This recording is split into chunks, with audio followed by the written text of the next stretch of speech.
Welcome to Mukherjee vocabulary centre. আজকের যে ছোট্ট বিষয়টি সেটি হলো নিন্দার পাত্র হয় না। তাহলে প্রথমে আমরা জেনে নেব যে নিন্দা, এই নিন্দা শব্দটির অর্থ কী। দেখুন, নিন্দা এর একটা অর্থ অপবাদও হতে পারে, বা একে বদনামও বলা যেতে পারে, অথবা কোনো ব্যক্তি সম্পর্কে যখন তীব্রভাবে সমালোচনা করা হয় এবং তাকে দোষী সাব্যস্ত করা হয়, সেই অর্থেও আমরা নিন্দাকে প্রয়োগ করে থাকি। যাই হোক, তাহলে প্রথমে ক্লাসটি শুরু করার পূর্বে আগে আমরা নিন্দা সম্পর্কিত কয়েকটা জাস্ট ইংরেজি কি হয় সেটা আমরা জেনে নেব। দেখুন, নিন্দা সম্পর্কিত কয়েকটা ইংরেজি আমরা কিন্তু এইভাবে লিখতে পারি। নিন্দা সম্পর্কে দেখুন, প্রথমে আমি বলতে পারি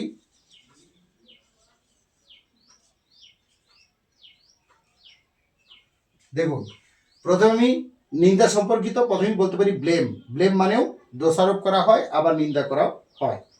এরপর দেখুন বলতে পারি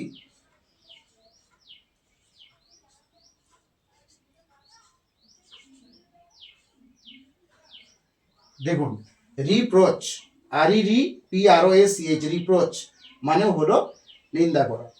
এরপর দেখুন আমি বলতে পারি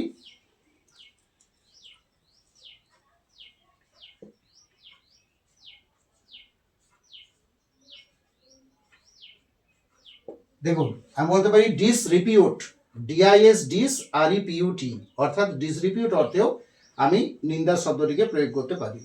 এরপর দেখুন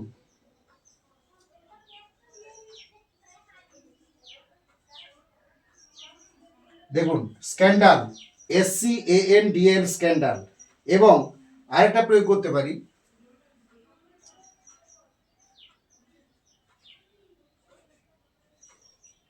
দেখুন SLANDER, স্ল্যান্ডার। এই স্ল্যান্ডার অর্থেও আমরা নিন্দা অর্থটাকে প্রয়োগ করতে পারি। তাহলে দেখুন, এই সমস্ত ওয়ার্ডগুলো আমরা নিন্দা শব্দটিকে বোঝানোর জন্য ব্যবহার করতে পারি। তাহলে প্রথমে আরেকটু বিষয় দেখে নিই যে নিন্দার পাত্র হয় না, অর্থাৎ কোন একজন ব্যক্তিকে এটা একটা উপদেশমূলক কথা বলছেন যে নিন্দার পাত্র হও না। অর্থাৎ নিঃসন্দেহে বাক্যটা আমরা বুঝতে পারছি, বাক্যটি ইম্পারেটিভ সেন্টেন্স তথা অনুজ্ঞাসূচক বাক্যে রয়েছে, এবং টেন্স বা ক্রিয়ার কাল হিসেবে যদি বিচার করি তাহলে বাক্যটি নিঃসন্দেহে প্রেজেন্ট ইনডেফিনিট টেন্স, বা যাকে আমরা সিম্পল প্রেজেন্ট টেন্স বলি বা সাধারণ বর্তমানকাল বলি, সেই টেন্সে বাক্যটি গঠিত হবে বা রয়েছে। তাহলে এখন এই বাক্যটিকে যদি এর অ্যাপ্রোপ্রিয়েটলি আনসার করি তাহলে কেমন হবে, তার 4টি অ্যাপ্রোপ্রিয়েটলি আনসার আমি আপনাদের সামনে উপস্থাপন করছি। নাম্বার 1, দেখুন প্রথমত আমি এইভাবে বলতে পারি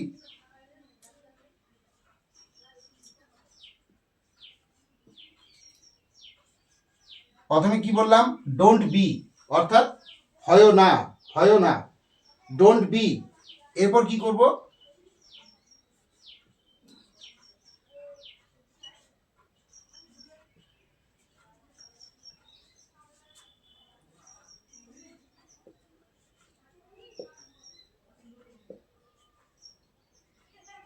দেখুন আমি 1 নাম্বার আনসার বলতে পারি। দেখুন, ডোন্ট বি অর্থাৎ হয় না, don't be a target of criticism, অর্থাৎ নিন্দার পাত্র, বা আমরা এটাকে এইভাবে বলতে পারি। দেখুন, এই যে এ টার্গেট অফ ক্রিটিসিজম, এর মানে হচ্ছে সমালোচনার পাত্রও হয় বা নিন্দার পাত্র, দুটো অর্থকে প্রকাশ করা হয়। আর হয় না অর্থে আমি প্রয়োগ করেছি ডোন্ট বি। সুতরাং ডোন্ট বি আর টার্গেট অফ ক্রিটিসিজম, অর্থাৎ সমালোচনার পাত্র হও না বা নিন্দার পাত্র হও না। এভাবে আমি 1 নম্বর বাক্য তৈরি করতে পারি। 2 নম্বর দেখুন,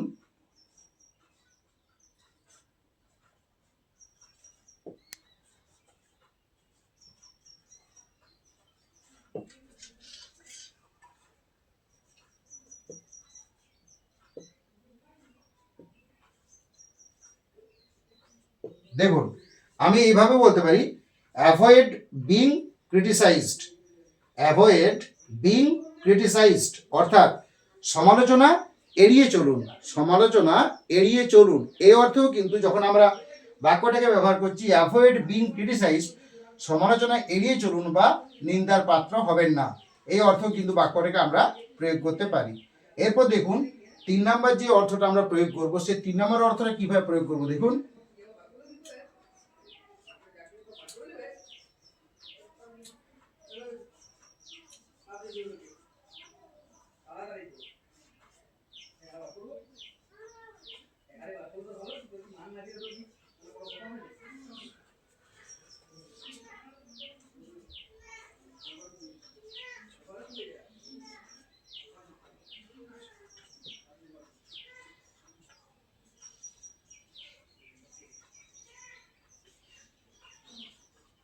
দেখুন, আমি এই অর্থ বাক্যটাকে করতে পারি, don't make your self a subject of scandal,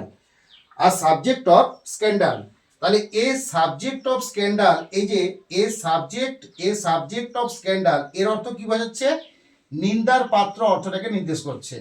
তাহলে don't make your self a subject of scandal, অর্থাৎ নিজেকে নিন্দার পাত্র করে তুলো না। তাহলে don't make your self A subject of scandal, এই অর্থ কিন্তু বাক্যটা আমরা তৈরি করতে পারি। এরপর দেখুন 4 নম্বর যে বাক্যটা আমি আপনাদের সামনে উপস্থাপন করছি সেটা হলো,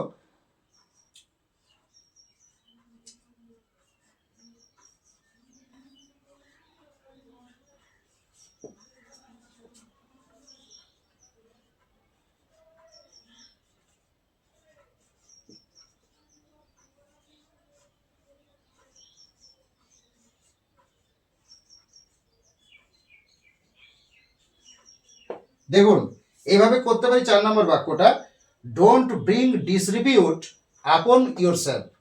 ডোন্ট ব্রিং, এটা ব্রিং আছে, BRING, ব্রিং নিয়ে আসা, ডোন্ট ব্রিং ডিসরিপিউট আপন ইয়োর সেলফ, অর্থাৎ নিজের প্রতি যে ডিসরিপিউট অর্থাৎ যেটা নিন্দা সেটা নিয়ে এসো না। ডোন্ট ব্রিং ডিসরিপিউট আপন ইয়োর সেলফ, নিজের উপর সেই নিন্দা, সেই নিন্দার যে অবস্থা সেই অবস্থাটাকে নিয়ে এসো না। তাহলে কি বললাম? ডোন্ট ব্রিং ডিসরিপিউট আপন ইয়োর সেলফ, অর্থাৎ এক কথা যদি বলতে চাই, নিন্দার পাত্র হয় না। তাহলে দেখুন 1, 2, 3, 4 এই 4টি বাক্যের মাধ্যমে, এবং এই 4টি বাক্যই কিন্তু আমরা অ্যাপ্রোপ্রিয়েটলি ইউজ করতে পারি, অর্থাৎ এই 4টা বাক্যের মধ্যে যে কোনো বাক্যটা আমরা ব্যবহার যদি করি সেটাই কিন্তু অ্যাপ্রোপ্রিয়েট হবে। তাহলে এইভাবে 4টি বাক্যের মাধ্যমে আমরা নিন্দার পাত্র হয়েও না এই বাক্যটাকে আমরা তৈরি করতে পারি। যাই হোক, যতটুকু ইনফরমেশন আমার কাছে ছিল আমি সেটা আপনাদের সামনে উপস্থাপন করার চেষ্টা করেছি মাত্র। যাই হোক, ক্লাসটি এখানে শেষ করলাম। ক্লাসটি কেমন লাগলো অবশ্যই কমেন্টের মাধ্যমে জানাবেন। যদি ভালো লাগে লাইক, সাবস্ক্রাইব, শেয়ার অতি অবশ্যই করবেন। So finally, thanks to everybody for watching my video. Thank you.